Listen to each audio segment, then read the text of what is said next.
it foggy outside. All the planes have been grounded. Ain't the fire inside? Let's all go stand around it. Funny, I've been there, and you've been here. We ain't had no time to drink that beer. Ladies and gentlemen, welcome to the Sandman podcast. I am your host, Brian W. Tosh, joined as always by our resident hack checker, Oliver Fullington. Yo, yo. Our producer and co-host, El Hilo del Hack, Tyler Fullington. And the man whose stories got stories. You all right there, bud? It's still 420 in our house. Yeah, you know I gotta rip a big one to start the show. Hack, how the hell is it going today, man? Oh, it's going great, dude. Grandkids were here yesterday. The world is a lovely place. I saw you in the Chinese box, General Tso's box that you were rocking the other day. It was hilarious. Yeah, I will do anything. The kids are just the greatest thing ever. I don't get up until basically noon every day. But on Wednesdays when they're here, it's like, I know it's 7 o'clock, I'm just laying there and I'm listening, and it puts a big smile on my face as soon as I hear one of them wake up. I can't wait to get to them. I just love that. Yeah, Wednesdays is just hacking the grandkids all day. Can you imagine that, people? I know. They're going to be so scarred. Well, he's got them, standing on the couch, holding up the juice, slamming the juice box, the whole deal. Doing the leg drop off the sofa. Yeah. Yo, we have our little crash pad, so don't worry about the kids. They're fine. Yeah. Okay. Yeah. Safety first. Safety first. I know you guys, like me, you guys have all been dialed into the NBA playoffs, and they've certainly been really awesome. I've definitely watching that Knicks and Pacers series. I think the Knicks, unfortunately, seem like they're going to advance. And then the Nuggets. Why is that unfortunately? Because they beat us. That's why it's unfortunate. Yeah, I know. But can you imagine if they get Porzingis back and that works out at all for them? Well, that'd be we're talking about the Knicks, not the Celtics. The Celtics advanced yesterday, but the Knicks, it looks like they're going to get the Pacers. But I don't know. Pacers, every team's won the home game so far, so that's true. We Game 6 back in Indiana, and then who knows? Brunson's just a beast. It's all going to depend on how many calls Brunson's getting. He's getting everything. He is.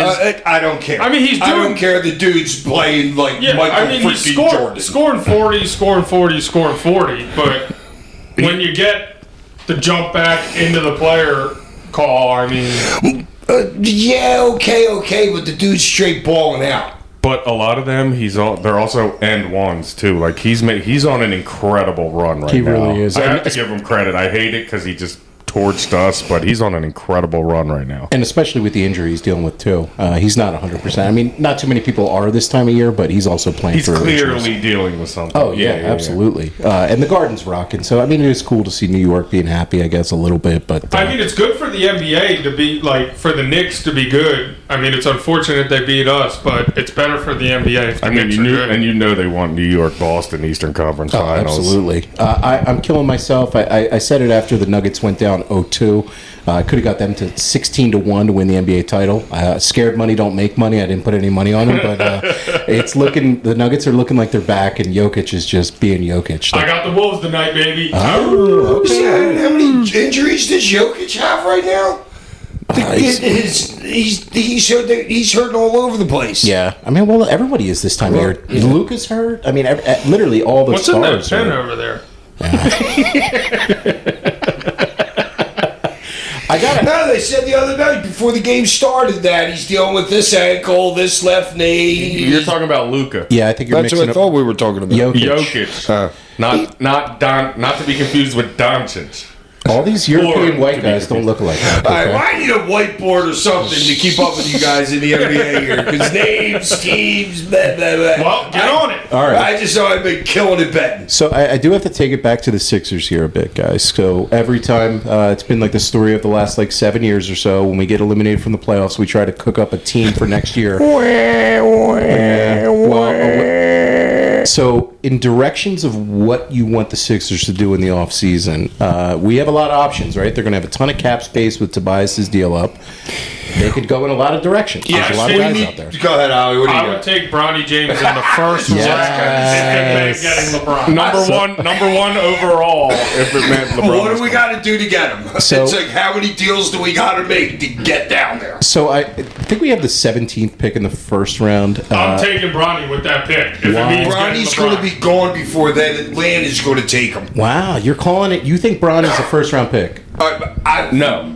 Yeah, No, he's not a No. first No, round we pick, know he's but not if you talent-wise. If you want his dad, Right, we know he's not talent wise, obviously. he's not a fifth round pick, Right. really, is he? No, I mean he scored 4 points at USC last year, right? And Yeah, but that was he wasn't happy with the coach or something. I don't put too much weight into that, but either way, he's not an NBA player right now. No, and look, I mean, obviously, look, he kind of did well at the combine, from what I heard. He had a nice vertical. He did well in the shooting drills Yeah, and a stuff. lot of guys do great at the combine. Right, the combine is not really something that you can project. But how awesome would that be if the Sixers could get LeBron in here? Because I know LeBron's best success in the NBA has always been when he has a big who can shoot from the outside, like Bosh, like Kevin Love.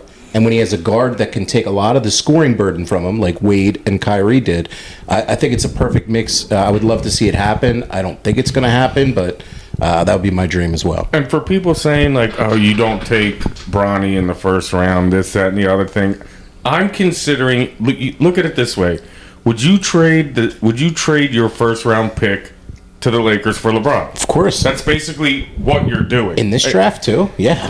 This draft But that's what I'm saying. People are like, oh, I wouldn't take Bronny just to get whatever. Yeah, It's but you're literally just This year's basically draft trading your sucks Yeah. anyway. Yeah, but is LeBron going to put up with you drafting your kid first? Yes, and you going to their team.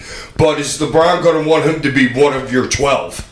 Or is he going to let him do, all right, send him to the G League or whatever? Go You know play what I mean? Or is Delaware. LeBron saying, I want him up here learning with us? I think he should honestly be. Put him on the end of the bench. I don't care. Yeah, I mean, if you're taking up one of the Your 13. 12th guy doesn't get used a lot anyway, but No. Yeah, I mean, look, but it's a point, though. it is. It's something to consider. I mean, it's going to be interesting. And what's LeBron going to want, even? Are you going to make the deal with LeBron before you even make the draft pick saying, all right, LeBron, we're going to give you $40 million, for the next couple of years? You have to. I'm not taking Bronny unless I have a surefire guarantee from LeBron that he's coming here if that happens. Yeah, I think that's the only way you could do it. Oh my God! Could you imagine if you did it Oh, it'd be and you great. couldn't sign the deal? So the deal really has to be done first, is what you're saying? Yeah. yeah. Yeah, I look Before the pick. I don't know. It could be like a Shabazz Napier kind of situation. Remember when the Heat took him a couple years ago, and then the LeBron was like, "Yeah, I'm out anyway. Sorry, guys." Yeah, well, that or when who was it? Larry Brown and Pat Croce promised they would draft Larry Hughes, and Paul Pierce was sitting there, and they had already promised Larry Hughes they would take him, and they screwed that up. The Yeah, Sixers, Larry Hughes. Yeah. The Sixers had promised Larry Hughes that they would draft him if he was there, but they also didn't expect Paul Pierce to fall where he did. But Oh, I remember. they should have broke that promise. Man. Yeah. Things would have been a lot different. Yeah, I'm drafting Paul Pierce. Oh, Sorry, yeah. Larry. Yeah, sorry, Larry. No, He'll get over it. He's going to make millions somewhere else. He'll get over it. he would have been just fine playing for somebody else, and maybe the Sixers would have won a title. Who knows? Damn it, Croce. there's plenty of options the Sixers have. There's Paul George. There's possible Brandon Ingram trade. There's some. Who knows if Durant may ask out? I don't know. There's a lot I of ain't different. taking Paul George. I don't want him. Please stay away. I can't- would have kept Harden if I wanted Paul George. Well, Hack, what about Jimmy Butler? Do you I'll want? take Jimmy Butler in a second. What are you kidding He's a me? year older than Paul George, and he has injuries. I don't care. He's a dog. He is a dog, He's no a doubt. dog, straight dog. Okay, Jimmy Butler over Paul George. Yes. I have a hard time giving either of those two a 5-year max contract. Well, I didn't say that. But Well, that's what they're what gonna get. you're going to call. That's what it's going to cost. And what's that? What is that? What is that? 250? 50 million, 550 a year. No, I don't want to give either one of them that contract. I'd rather draft draft Bronny and take James. Yeah, well, we'll see. It's going to be interesting to see how the summer plays out for us, and we'll be watching the rest of the NBA Finals as well. The rest of these NBA playoffs play off too. I do have a really interesting wrestling topic here for you guys. Hack, I don't know if you had the chance to see any of the Twitter discourse that was going on, and wrestling Twitter is... Oh, it's called Discourse now? Twitter Discourse? Little Twitter discourse going on, and it was revolving around Jey Uso, and Jey Uso went over Dragunov on Monday night, and a lot of people were very upset about that because they were rooting for Dragunov, and they thought maybe he should have got that win and advanced in the King of the Ring, but... Jey Uso is really, really over right now. You look at the entrance, you see everybody with their phones out now. It's added another element Still to that. not as good as mine, but just saying. Always got to put yourself over. always got to put yourself over. But there was a tweet that said, I would see this moment and push him too. And it was him coming out with the entrance and everybody's doing the yeet thing. And it looked super cool, right? And then somebody quote retweeted it, and I guess they were being sarcastic, and they said, a good wrestler is when there's a lot of phones. And then somebody... A lot of what? Phones. So they were being sarcastic, right? And then somebody in the reply said, I'm convinced fans would want him main event champion too, just because his entrance was great. Don't worry about their wrestling talent. And it was a picture of you. So they were ripping you in this tweet, and then everybody in the comments just killed them. I see it as a compliment. I know you do, and that's because you understand something about wrestling, and I want to talk about this. It's not all about the work rate. It's about connecting with the audience. And Jay has that right now. He has a connection with the audience. He always has. That's why they broke him away. Him and his... There's a reason why he's on his own now. And maybe that was part of when they saw the bloodline a year ago, or maybe 18 months ago, breaking away and then bringing in the two new young guys and stuff like that. Maybe they saw that all then. I'm not so sure, you know what I mean? But he's a singles. He's definitely a singles. You think he's a singles? Absolutely. You don't think maybe eventually it'll be like Uso's babyface tag run down the road? Whatever, yeah, but you could easily put an Intercontinental strap on Jay. Oh, absolutely. But not a heavyweight strap. Okay, I was going to ask you that. Do you think he's main event level? No, but I would say yes if he was in a different company. But no, look at the top of that. The WWE's top six so is like right unbelievable. Now. Yeah, okay. It's just unbelievable heavy. Like AEW, you think he could? Yeah, that's exactly what I was talking about. Right. Say somebody else. Yeah, he can roll there as a heavyweight champion easily. No, the Usos tag work is tremendous, and I do think part of his singles work. I didn't really care for the Mania match. I know, Oliver or Ty, we didn't care for it. You actually liked it, Ak. You were a fan of that match, and you're a fan of his work in general. And to see that conversation kind of go in a way where somebody was trying to rip you on Twitter, and then not really kind of understanding wrestling in a way, because there's so much they more exposed to it. Themselves. Yeah, they really did, because you were a main eventer, and there's a reason you still get bookings to this day. There's a reason you still get reactions to this day, and it's because you've created this bond with the audience, and that's kind of what you have to do as a wrestler versus the work rate. Well, if you look at it, and I'm not taking away from Cody's work because I think he's a good worker, but look at how they changed the main event of WrestleMania just because of how much traction he got. Yeah. You know what I'm saying?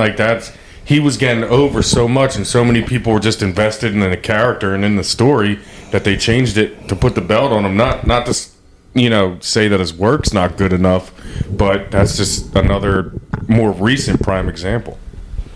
Yeah, no, I think it's an interesting debate, and I always like to pick your brain. Jay's a better worker than Cody. You think so? I don't know about that. I don't know about that, honestly. I think Cody has shown you, at least with the start of what he's done with his reign and everything, the presentation of him as a top guy. I don't think Jay has had the opportunity to do that yet, so I can't really compare the two. But I do think Cody as a singles is a superior wrestler. Yeah, I think. Well, Jay's still finding his way as a singles. I think, he's still trying to see what works for him, see what doesn't, because he's so used to doing his. Obviously he's worked singles match when he was part of the tag team, but to me, he's still like finding his singles character, if that makes sense. He's so used to doing like tandem tag team moves And he doesn't have the promo yet. and, either. right, and feeding off other people and stuff like that. So we'll give it some time. But he knows his character outside of the ring. It's Right. what's his character inside the ring. Right, because That's a good point, Alex. he's so used to being in a tag, it's a different type of wrestling. And now you're not the family anymore. You know what I'm saying? You're not going out there with 4 other dudes every night of the week. Yeah, you get the chance to be your own shine. So speaking of that, Hack, I know you weren't in like a ton of tag matches, but is it like, I don't want to say that much different, but like when you're working as like a tag team compared to a singles, like how different is that? I know there's more people, but Yeah, to me, the work is the work, and the only real thing is there might be because you're not in control of every single thing that's happening out there. Right. When you're in a singles match, you're in control of every single solitary thing. You had 2 more guys or 4 more guys for a 6-man. Then you gotta be on your toes a little bit more. and setting up the match like it's like a different thought process, correct? Oh, yeah, 100%. Completely, right? Yeah, 100%. Because if you're doing a 6-man, there should really be no lag time. Your biggest lag time is right before the hot tag when they're getting the heat on the baby faces. You know what I mean? So that should really be the only lag time in a 6-man. And watch AEW; they have 0 lag time, whatever of anything. To the spots. No, that's certainly some interesting discourse there. Glad we could contribute to the Twitter topic that was going around over the last couple of days there and get your thoughts on it. And it's also a great segue to our topic this week. We had a ton of feedback on our first show, which was ECW Mount Rushmore. And we felt like we couldn't hit a lot of the guys that were in ECW, that were a real part of the ECW, and that's the tag team division. So we put the question out there on Instagram. We put the question out there. Ty. Yeah, great segue. Why else am I here? Producing, man. So we put the question out on Twitter and we put the question out on Instagram. The follow-ups that we got from you guys were tremendous. So we got a ton of feedback from you guys on your Mount Rushmores of the tag teams in ECW, and we got our own as well. So before we get to our selections, and we're going to go round table, kind of how we did the original one as well, but Hack, I got to ask you, why do you think ECW had such great tag teams? Because Paul knew the right people to bring in. Yeah, You know, some of them were. Public Enemy was I think Paul's original one, and then when he saw that he could pull like the gangsters out from under Jim Cornette, because Smoky Mountain was on its way down right then, and that was going up.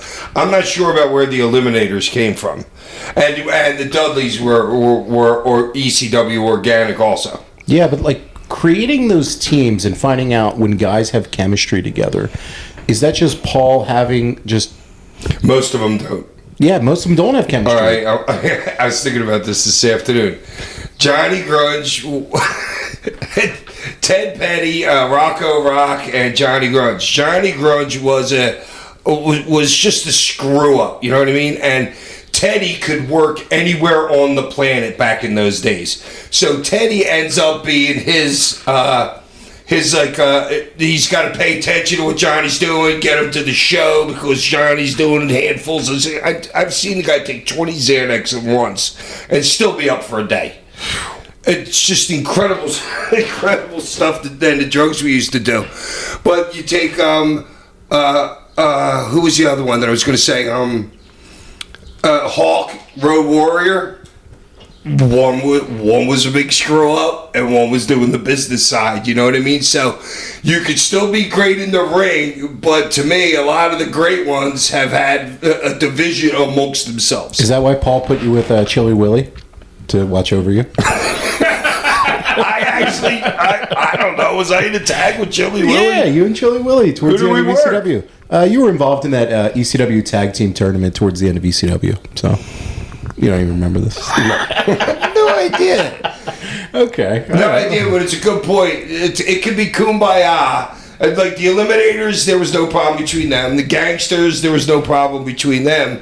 But a lot of tag teams, the great ones in the universe, it hasn't always been so great. Yeah, it's got to be interesting, right? It's kind of got to be like a band in a way. Like you guys work together all the time, and you're kind of stuck together. I mean, you're riding together. You're probably.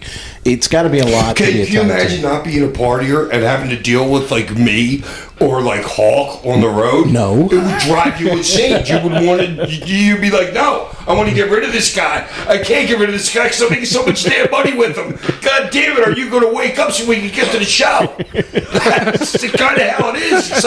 It's like. You know, it's the devil. You're dealing with the devil, It's the angel and the devil.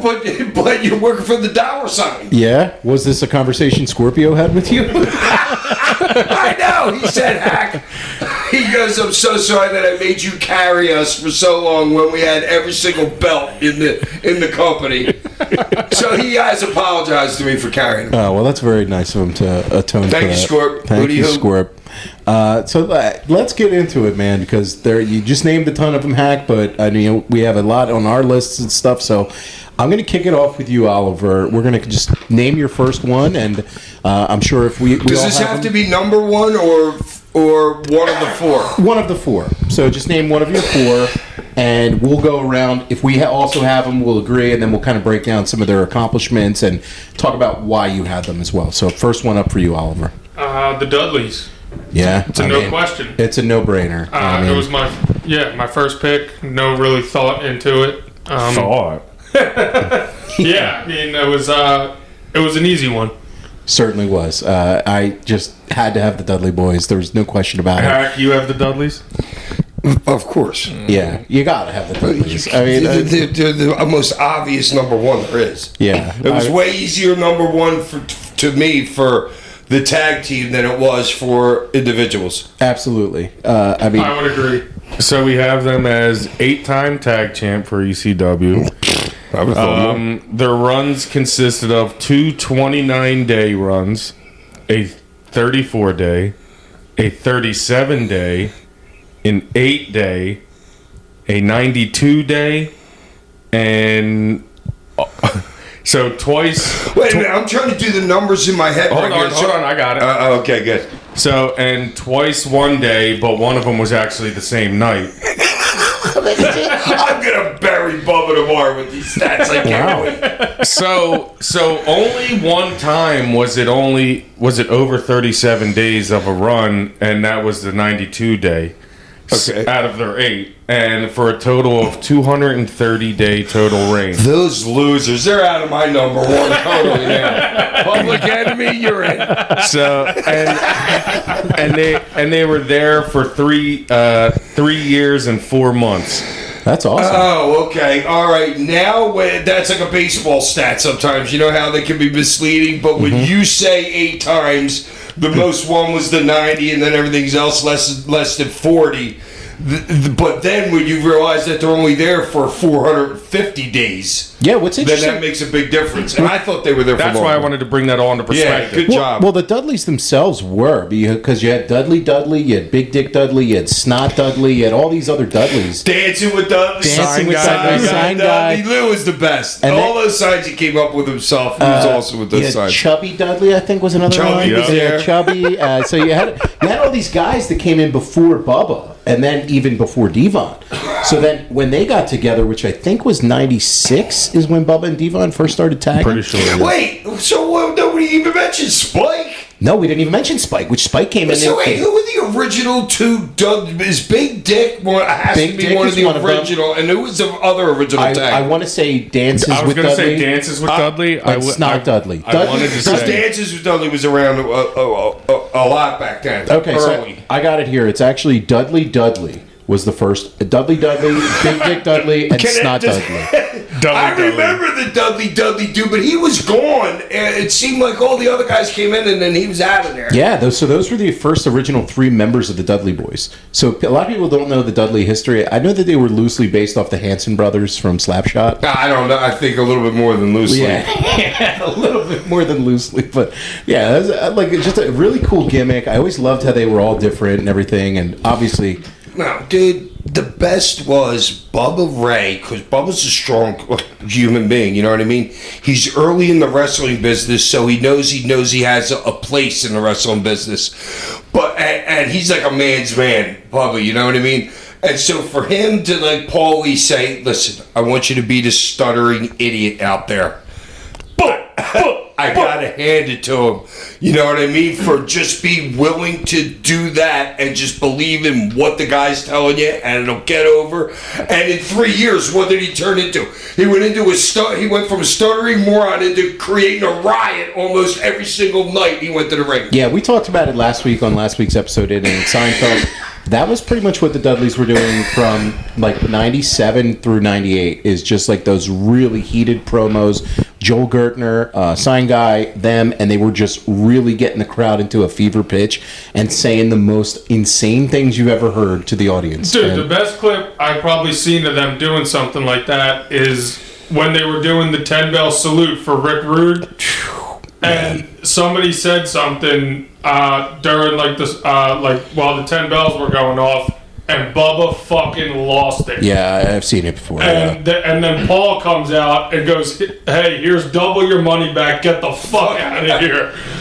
Like, dude, just everything about them, dude. The promos, the work, everything. They deserve to be number one. Yeah, no, they were on all of ours. They could not have not been. That they are definitely. And also, what's crazy about them too, Bubba and Devon, it's like, you know, they left in '99 and they go to WWF in '99 and won how many titles there? Like 20? Yeah, I mean, like the run I they think had. it was 17 or for some reason 17 sticks in my The head. run they had in WWF was even bigger than the one they had in ECW. And what they left in the business was this tag team division in WWF with them, the Hardys, Edge and Christian, and what they did, tables, ladders, and chairs, and the stuff that they Those guys learned. got lucky being able to be together at that time, to all come together. Guys that are willing to do those spots. There's a lot of guys in those locker rooms, dude, that don't want to do those. They're not taking a bump off a 12-foot ladder. No. They're just not doing it. No. Every single one of those guys was ready to do it. And they all had, like the 6 of those guys, they all had the creativity of the business, the hunger for it. And like you were saying, Hack, is like that they were trying to make They're it for dogs. themselves. Yeah. There's 6 dogs between those 3 tag teams. You know, Yeah. they're straight dogs. Yeah, I mean, like you watch that, WrestleMania 17 TLC match. You could put that on any show, anytime for the next 50 years, and that's still going to be just as crazy. The spots that they came up with are just incredible, and the creativeness in the matches is something that, you know, the ECW influence is just always there with those guys. And not to mention, arguably, probably the best tag team finisher ever. I was going to say that. Love the 3D. I was the only guy that ever got hurt doing that move. And Twice. And they always kept it protected. No one ever kicked out of the 3D. Yeah. I think Undertaker spoke to that actually, because he said Protect your it was move, dude. the Dudleys actually wanted to give the Undertaker the 3D and Have them sit up on him. have him kick out, and Undertaker said no. Now you guys have protected this for so long that I'm not kicking Yeah, it that's out. great. That's great Yeah, respect. the only time someone ever kicked out of it was in TNA. I forget, they might have been Recently, working wasn't the it? Rude Brothers or something like that, and that was when Bubba and Devon turned on each other and did the angle on TNA. That's the only time they ever had anybody kick Interesting. out. Hack, you said you got hurt taking the 3D. What happened there? I don't know. So, I don't know. Maybe I would lean forward too much for it or something like that. You were But just too top heavy, maybe. Yeah, they needed a crane to get your fat ass up. Yeah, look at you burying Bubba. What about you, fat I'm ass? not buried. Yeah, it was my fault because nobody else ever got hurt. Yeah. So it had to be my fault. Oh I yeah, you just got way too Dude, high I don't than like everybody else. I don't. Well, yes, they did have to alert air traffic control at JFK Airport and LaGuardia that night because we were in Queens. Just saying. But yeah, I don't like Facebook, like the Benoit headbutt off the top rope, the Harley race. I don't like bumps like that going down on my face. I'd much rather. I could do the flare bump, you know what I mean, and stumble and do the face bump like that, but the other one, but I'm not in control of them. Well, it was They're in control. It was broken neck twice. Yeah, but they didn't break it. No. I'm just saying those were the injuries. I'm saying. Oh, yeah. Twice, yeah. Yeah. Okay. Yeah, that's Dudley's number one choice there. Certainly, I knew we would all have him. So, Hack, who do you have on your Mount Rushmore? I know. Here's my problem. All right. Let me hear some stats. How many times did the Eliminators have the belts, and how many times did the New Jack and Mustafa have? Eliminators 3 times, New Jack and Mustafa twice. All right, and Public Enemy? 4. All right, Public Enemy Okay. is absolutely my second pick. There. They're on mine. They're on mine as well. They're that's also on two mine. unanimous. That's 2 unanimous choices. Hack. Talk about Public Enemy again with a little bit with like the creativity with the tables, everything that they brought to the business in that early period. Yeah, I think maybe Teddy did a table spot before Sabu ever did a table spot. Wow. Do a check on that in, Okay. in I ECW. would think so. Yeah, I think there was a table spot by Teddy before them, but the biggest part about those 2 guys was the character difference in who they are. Now Teddy will stand right along with all of us, and he'll have his cocktails and never lose control, and he's always totally on a. These guys' mom used to love. She was totally in love with Teddy. He was a sweet talker and everything, real smooth. Teddy was a really smooth dude. It was good because you see him when we take him to the strip club, when we go to strip clubs. How he would just like he's like a Rick Rude character. He could work the almighty dollar. Yeah, he can work the women that are trying to work him. Good. In the strip club, you know what I mean? That was Teddy. But just the difference of those two, and then one that could work his ass off, and one that could. Johnny Grunge could work, but he was never asked to. Yeah. You know what I mean? He could work, just like Balls Mahoney could work his ass off, but nobody ever asked him to do it in a match. Until I was just the one with what was the one last week? Lance Storm. Lance. Yeah. You know what I mean? He Balls Mahoney would have been great. I probably said this last week in a strong All Japan. But get back to Johnny and Teddy. The best part about them was their promos. I love their You got promos. Teddy could be super serious, and then he turns to Johnny, and Johnny says the stupidest thing ever. Oh, Daddy! Smacks him on the top. Yo, Johnny, will you pay attention? And then he'll turn to the camera guy and be serious as shit. I'm taking you to the woodshed or whatever. You know what I mean? It was that he had that the one doink. Who was the craziest doink? The Crit Matt Bourne? Yeah. Okay. He was doing those promos. He came up with the half doink, the half regular guy, and he could shoot him great. He could do the doink dude and then turn around. And do I have is Matt Bourne the guy? Yes, Matt Bourne. Okay, yeah. So Teddy could do the same thing, and he could grip you with either one of the characters. Now, what about hip hop And their culture? entrance. What Dude, about they hip were hop? like the first party entrance. Yeah. They were the shit for the first 2 years of our company. Yeah, they were huge. Like Yep. the They hot step. carried us. I mean, like there was a vibe every time they came out. The whole crowd's doing the wave It was like thing. Uso. The Cabbage Patch. Yeah, the Cabbage Yeah, it was Patch. like Uso. Dude. Like the crowd was on their feet. For them and the gangsters, the crowd would literally be on their feet for the whole match. Because you got 2 guys over here doing this. You're in the front row during that match at some time in that night.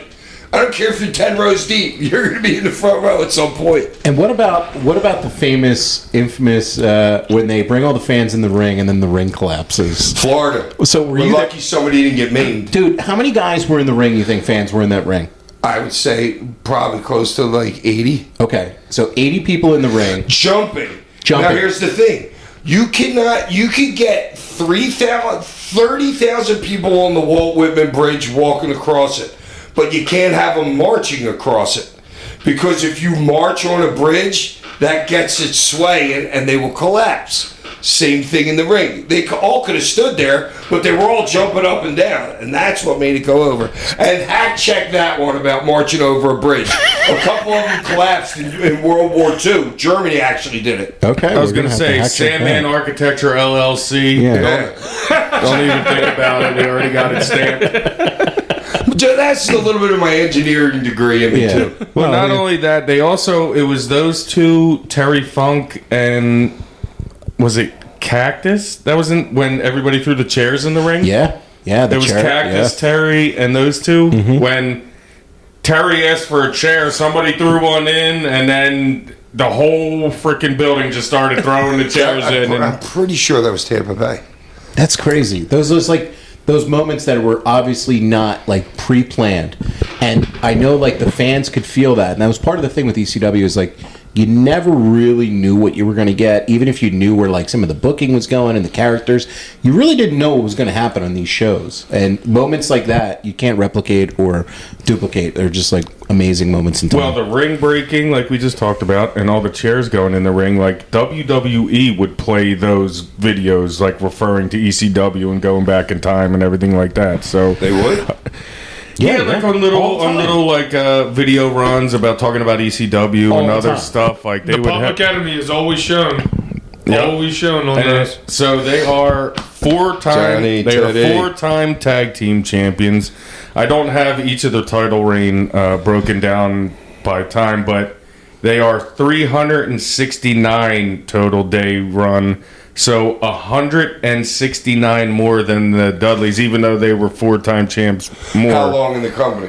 2 years and 3 months. Yikes! Oh my gosh! Should they be number one then? I was going to bring that up, but I That's wanted why to I didn't mention want to them. care. I'm not a stats looker up anyway. I'm just off the top So of my head. But let's hear these again. So here. Public Enemy is 369 total days in 2 years and 3 months. it's pretty impressive. The Dudleys have a 230-day reign in 3 years? Yeah, in 3 years and 4 months. So the Public Enemy had the titles way more I guess you could say concentrated, like considering their time in Yeah, and there. I'm changing my vote. I'm You're taking the going PE FBI. number one? I'm taking the FBI. To me, it's not really like a number one or a number two they're all thing. It's you're right. on, you're on. Right. So the Dudleys had a longer run. You know what I'm But it saying? was right after them because the PE was gone. Did PE have more of an influence? I wonder did they ever fucking fight for a belt? I don't think so. I think they were different eras because Public So Enemy- do I. That's why I'm saying. What I want to ask Imagine you. that kind of imagine Oh, that it'd be match. awesome. The The Dudleys tables. versus the Public Enemy. So Straight Hack, riot. I got to ask you, Hack, when they left to WCW in early '96. I got a great story. So they're one of the first acts that like the big companies pillaged from ECW. Was there The reason was because Kevin Sullivan. okay? Because Kevin Sullivan had left his wife with me. He goes, heck, I'm going up here. He goes, people will love you. You can lose every night of the week. The promoters will love you. You can lose every night, and you'll get over more than the guy that beat you. That was his final words before he left to take that booking job. And then, so they take the Public Enemy. Literally, Johnny Grunge in his first week there. They're not even over at all, and it's a brand new company. Him and Hugh Morris, but Johnny Grunge driving. They stole the video van truck and crashed it. WCW. You guys don't. I can't believe this. No, I've never heard this story. Yeah. I vaguely remember that. How did they get fired? They did it. That was the funny part about it. So Kevin Sullivan ribs them the next day and sends a cop on the bus because they were on a bus and sends the cop to Johnny Grudge in the back of the bus and says you're arrested, for stealing this thing. Get and they out. get him out, they cuff him and everything. That's How you great. do that? How you steal the video truck at like 2 a.m. That's amazing. and not get fired. That You is- didn't get fired either. Wow. I'm pretty sure it was you with him. Wow, that's crazy. Hugh was great. What's amazing to me though is that we just talked about the Dudleys. The Dudleys were able to transfer their act in the big stage and take it to another level. Public Enemy doing a lot of the same things with tables and a nice tag team gimmick. For whatever reason, they never translated on the big stage. Do you have any reason why you think maybe besides like Push that Public Enemy weren't able to get over in either WCW or WWF?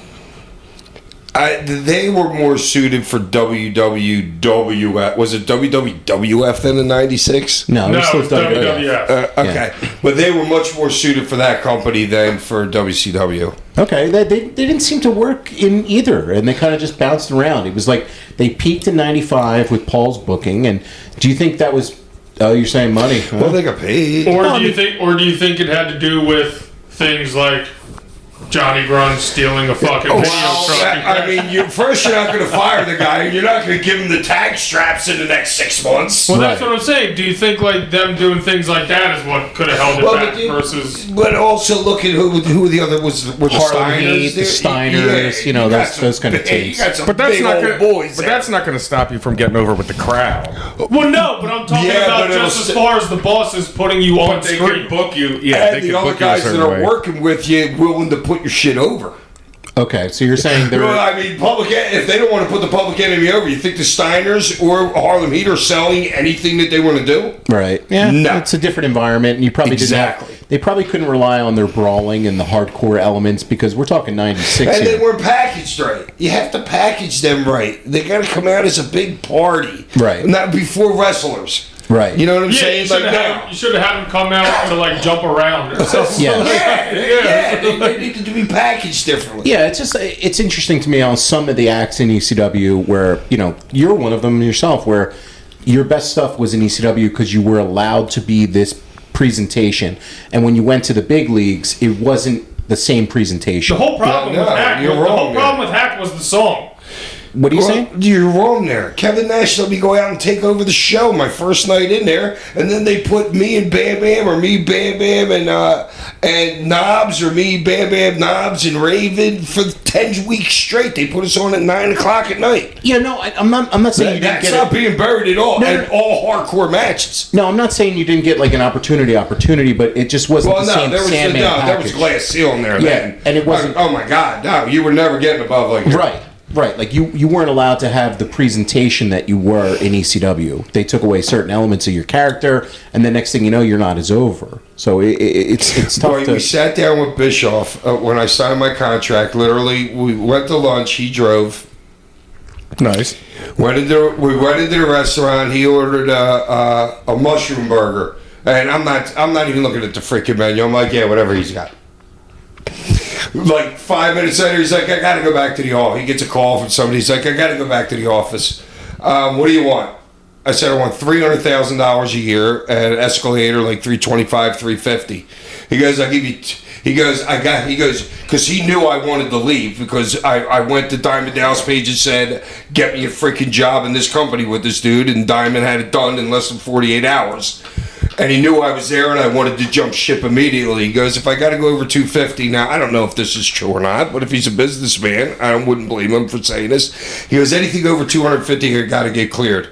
How about you want to leave right away? I say, yeah. He goes, all right, we'll give you $245 a year, and we'll give you a $10,000 signing bonus. The signing bonus was at my house in Utah the next day. Wow, that's amazing. I'm glad that Over a lunch that we never even ate. We got the food was in containers. it's amazing to me that you remember what Eric Bischoff had for lunch that day, and yet you cannot It was remember my first specific. mushroom that I ever had, and I liked mushrooms ever since then.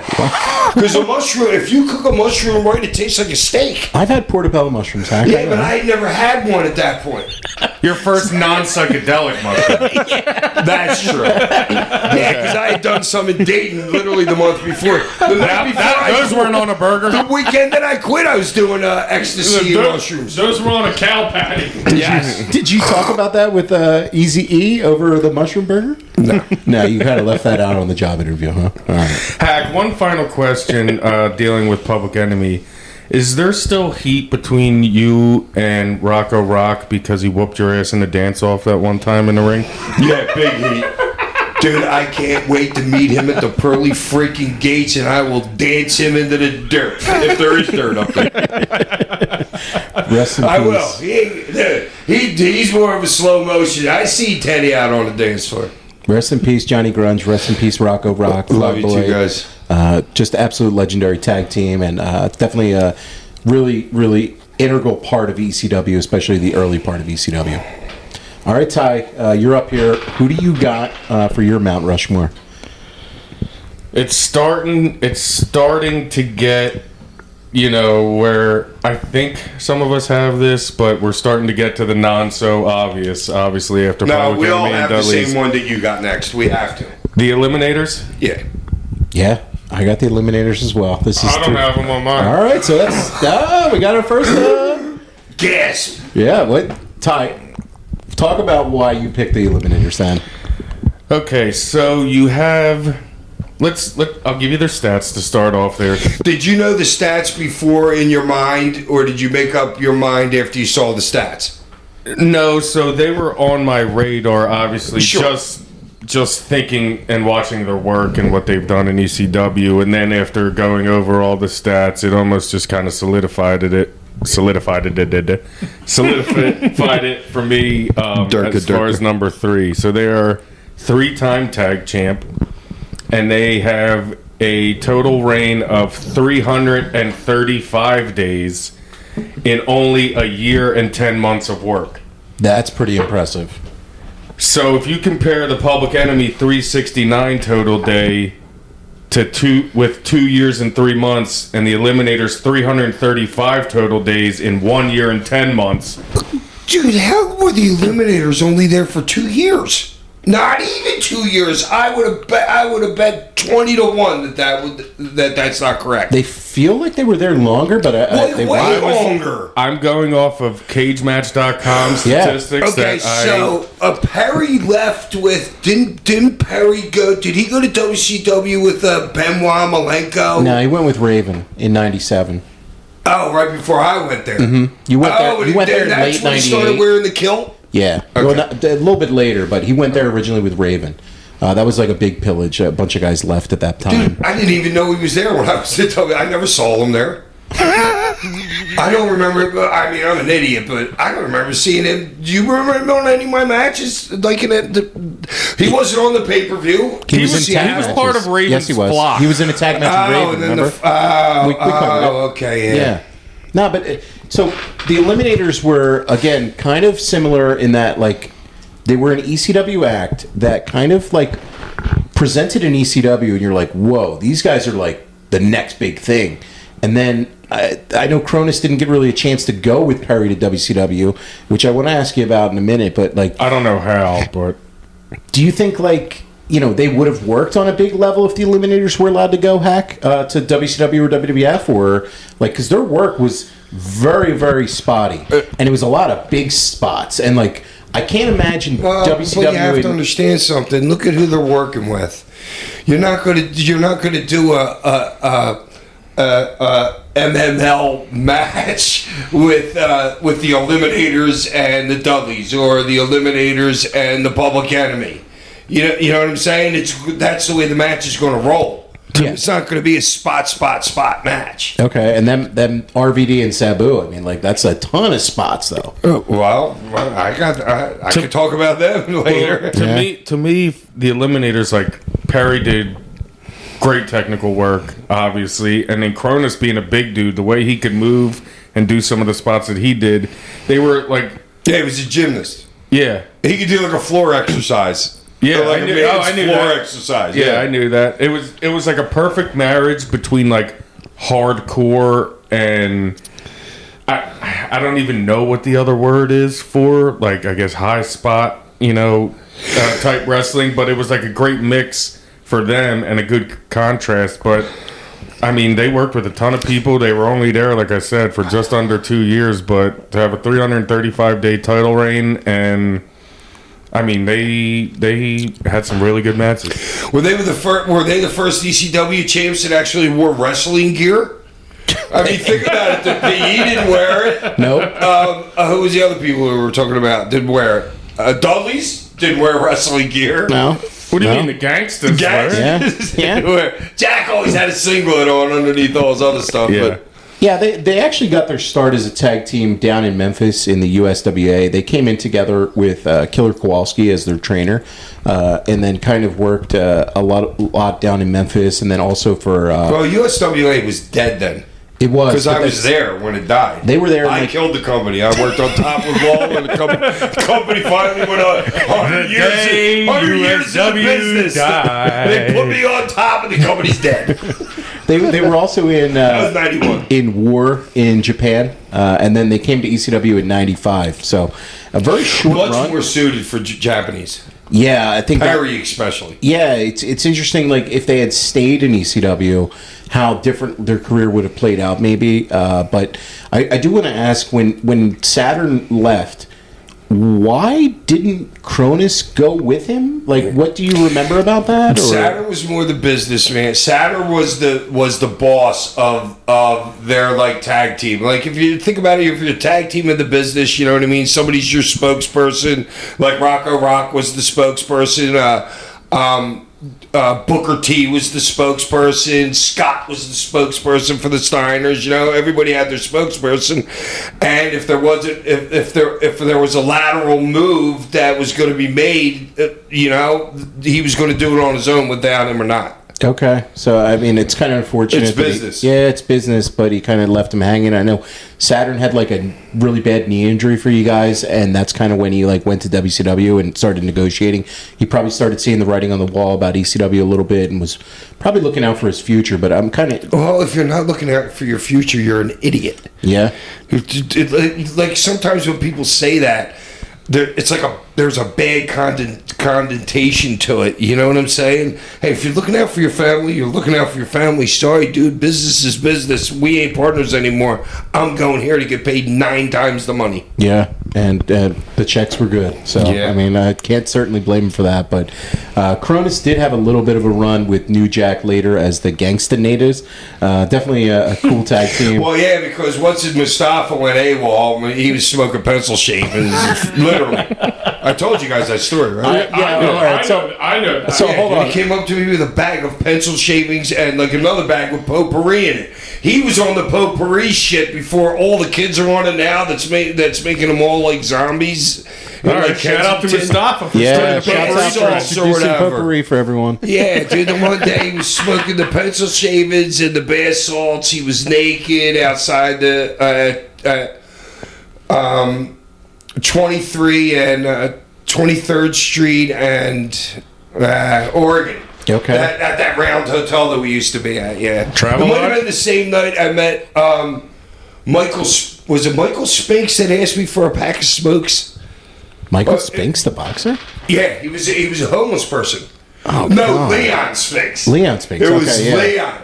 Leon was a homeless person wearing an army jacket, and I'm outside smoking because you couldn't smoke inside even back then. I'm out front. The guy comes up and bums a cigarette. It's Leon Spinks, former heavyweight champion of the world, bumming cigarette. So I give him the whole pack and I say, "Here, follow me. I want to take you up to Paul E. And maybe we could cut a promo with him because I'm at least that intelligent, you know what I'm saying?" Right. Yeah. And he's like, yeah. He got up there. We tried for like a half hour to get him to say anything comprehensible, and he just couldn't get anything out. Oh, man, Why that's do you got a pack of Camel non-fillers out of me? He did I a was lot gonna of, say, was he smoking Mustafa's pencil shavings? That's why he couldn't talk. Who even knows that? Yeah, he probably was right before that. he did a lot of Yeah, stuff. but he was a straight homeless person. Leon Spinks did a lot of stuff for FMW. He had a lot of matches for them, actually. Oh, I didn't even know that. You didn't know that? No. Oh, yeah, he was working for FMW for a Was bunch. this in like 85? I want to say like the early 90s, mid 90s. So, man, that's... But he knew Bischoff had a mushroom burger. Yeah. It's amazing what he knows and what he doesn't. Hey, there's only so many doors that I can open. There's a lot of locked ones. It's just the ones I can filter through and open. Okay, well, that's a great transition because I'm up now and I Well- got...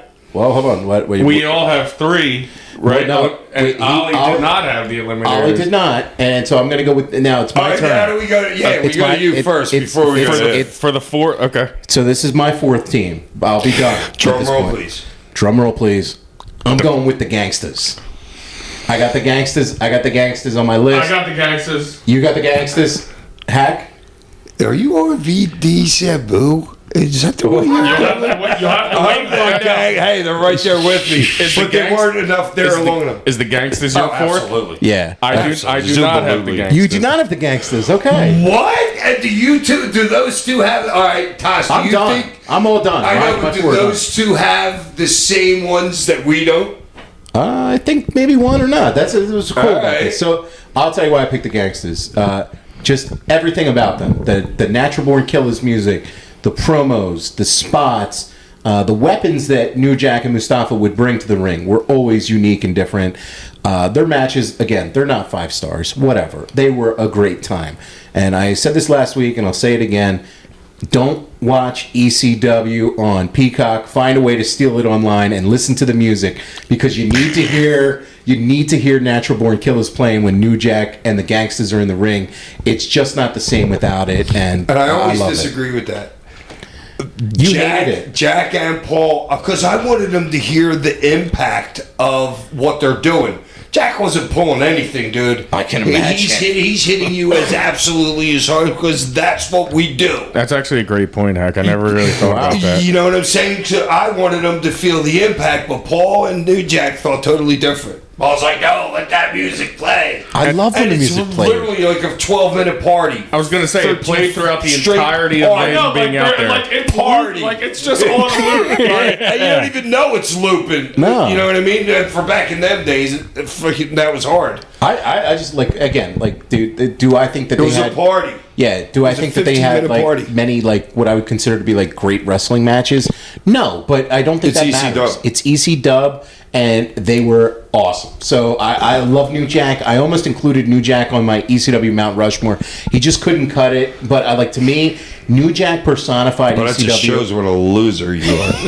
Have New Jack on your singles, Mount Rushmore. Why? I was Even close. for a brief second. He was close because like the vibe New Jack brought. You're just making the hole deeper, dude, right now. No, I'm not, because listen, ECW was the island of misfit toys, and I don't know if anybody personified that better than New Jack, because none of the big two companies would dare touch New Jack. I mean, can you blame him? No, But you can't blame Jack either. no, No, because he was who he absolutely not. was, and it like, dude, his stuff was so He grew up in unique. the deep south, dude, and there was space. It was straight KKK. Some of those arenas that he was working for Jim Cornette, Oh, I bet. straight KKK. Oh, I bet. And You like, know, it was real heat. yeah, like that race baiting stuff. I mean, you listen to it today, it's like it's a lot. It's a lot, and you know, It's so ridiculous. It is, but it's like, so you know, when he like, said dude, when he the says that promo- stuff about OJ down in Smoky Mountain, like it's like, yo, dude, like this is like, I mean, that's like a level of heat that like I don't even know if you could replicate. And like his promos in ECW, like, man, Dude, when- just the look in his eyes. the look in his eyes was real. Like you could tell. He meant tell. everything he said. Hey, he might not have known the theory of relativity, but the dude knew what he was doing. Oh, absolutely. He knew his character very like me. Yeah. That's maybe why we got along It wasn't so even well. a character. It was him. Right. It's well, it, yeah. us. That's what I was saying. We knew who the frick we were, and we were always who we were. Yeah, Anywhere. In an airport, in a bar, in the arena. And Oliver, so you also had the Eliminators. I don't know if you have anything to add off of what Tosh, No, said. I think Tosh put it perfectly. yeah. As far as the gangsters go, yeah. So Yeah. I don't have their stats in front of me because I didn't have them part of my Mount Rushmore, but I know they were 2-time champions. his. Well, I'm not What they have it 3 times? twice. All right, so is it Dudley's or PE? For what? Who did they beat? The Dudleys or Public Enemy? I don't know. We have Stack Eye over here. Oh, now he's throwing the heat to you after he said Transfer the Holly, heat. I can't Oh, believe man. he just threw the heat to you. Yo, dude, That is yo. horrible. Don't transfer heat over here. I prefaced it all by saying I don't have the stats because I don't have them in my Well, Mount nobody Gangsters- remembers Rushmore. you saying I prefaced this with this. The Gangsters were 2-time ECW tag champs. Listen, Just I'm two. King Who? Transition. All right, Just let 2 me have times. it. Who? The Gangsters. Who did they beat? They beat the Dudleys and they What? beat the Eliminators. Ooh, They so beat 2 of those the 3 guys? were around at the same time. Yeah. I'd like to see the actual overlap of those 3, how long that time period was. Yeah. It's got to be like less than a year, maybe, right? Because the other ones were here for 2 years and 10 months. The others were here for a year and 10 months. Well, it was the Dudleys. The Eliminators took the belts off the Dudleys at Barely Legal, correct? Yep. And that was what, 97? Yeah, 97. So it's it's got to be around that time where all 3 interlapped, I would assume. Yeah. Yeah, then maybe one of them dropped it to leave. Maybe the Eliminators ended up dropping it just to leave. I think the Eliminators dropped Dropped it to the it back Gangsters. they dropped it back to the Dudleys, and then the Dudleys lost it to the Gangsters Okay. about a month later and had to vacate it. Yeah, I don't look. I had no idea that those guys left so close to each other. Like the Eliminators were over, the Dudleys were over. I just thought that was all rolling into like 98, you know? It's just weird. Okay, Heck, I got to ask you this too while we're still on the Eliminators and New Jack here. We did just come up on the 3rd year anniversary of his passing and everything. Rest in peace to New Jack, absolute legend. I did want to ask about some of the heat that he had with the Dudleys. I know he felt like they kind of like stole a little bit of like his camo look when they went to WWF and stuff like that. Do you remember anything about like the heat that they had or anything like that? Yeah, nothing. Yeah, I just heard New Jack over the years say a couple things about that, so I didn't know if you remembered anything. All right, Ollie, you're up here. Who do you got next? My fourth. Oh, jeez. It's got to be RVD. My fourth and final one is the FBI. Wow, I love it. Yeah. Wait, hold on though. What version of the FBI do you have? Because the FBI is a stable, or which? No, I have Guido and Tony Mama. I love it. Amazing. Working those dudes. Guido was a shooter before, Mama Luke shooter. So, like, Ollie, go ahead. I mean, just like their in-ring work, the selling, unbelievable. Guido and Mama Luke always popped me at least one time in the match with the sell that they would pull off.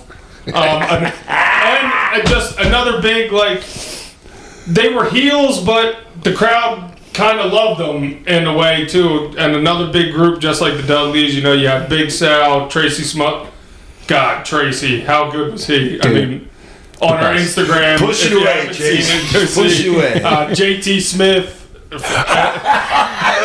forgot that it was a pure Italian. It just goes on and on, but I mean, that's just funny stuff. Yeah, just all the matches that they had. I mean, I don't think you could go wrong with picking them. No, I can't either, and I loved like Tony Mamaluke. That guy would take some insane bumps. There was one that he took to a guardrail. I don't know. I got to find the clip of that. I did that bump millions of times. Dude, he looked like he almost died taking that. Like, that was insane. Yeah, well, that's the trick, to make it look like you almost died. Yeah, and it's like him getting hit with something, and he just stays folded up. Like, like everything. And their timing was always perfect. They were always unbelievably. Oh, them against, like, Tajiri and Mikey. Yeah. I'm so close to... I was close. And it was Super Crazy. We used to have unbelievable I always felt bad for Super Crazy because he was always left out with like just a makeshift partner. It was either like Kid Cash or something like.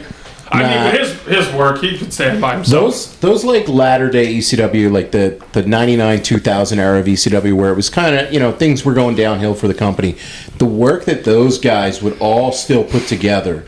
Like, you could put it up there with matches today. Like, the work rate from those guys, whether it's Mikey and Tajiri, the Unholy Alliance. Oh, those guys are doing AEW matches. Yeah. Like now. Oh, absolutely. Yeah, totally. Like, that's where that style originated. Great there. That style originated. No, that style originated in Japan. I mean, how many people do you see now doing... I see a couple people do it now. The handspring back elbow that Tajiri was always doing. That's the stupidest spot I've ever seen ever. I'm just saying, as far as like just because you couldn't do it, Hack, doesn't make it stupid. I will do it right now. We will go just as soon as we have a handspring back elbow off.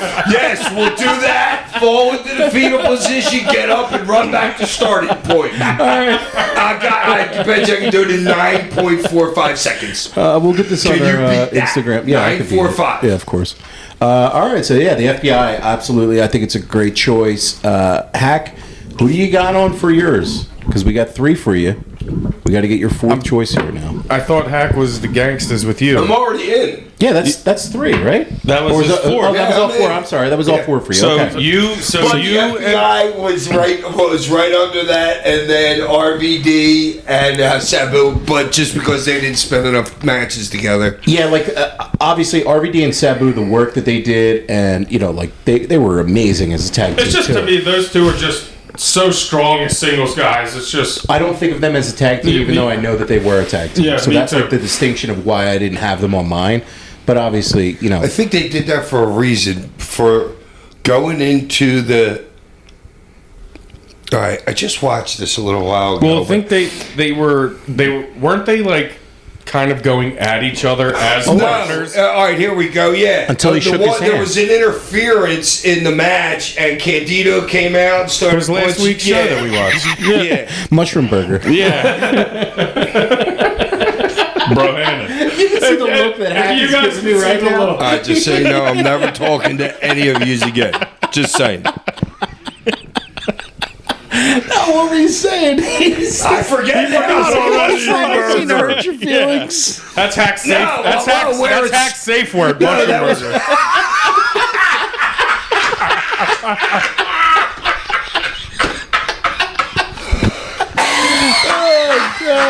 That's safe word. That's hilarious. I don't know. That would have been the asphyxiation box. Now you guys know what asphyxiation box is. All right, One guy got killed in one of those. That one actor died in Yes, one of those. we know. Cardigan, the guy from Kill Bill. Yeah, that's great. Well, There's no transition from this. Let's just keep going. so Freaking great. So I didn't really get a chance to interject when Oliver mentioned his fourth, but my fourth is also the FBI. Oh, wow. Okay. Damn. All right. And I'm taking the FBI as a complete package. You know, so I have Guido and Smothers as the main two FBI. They had a 2-year run, and they were one-time tag team champions. And then Guido and Mama Luke, 1 year run together, and they were also one-time champ with a 99-day title reign. And then I know it's not exactly ECW, but Guido and Mama Luke then got into WWE's version of ECW and also did 6 months with them. So I think Guido as a whole being the mainstay of the FBI and then just being able to carry that throughout the entirety almost of, you know, ECW. And still doing it today. Yeah. Right. And the work that they put in, all of them, like you said, Tommy Rich and JT Smith and Big Sal. Where's my pizza?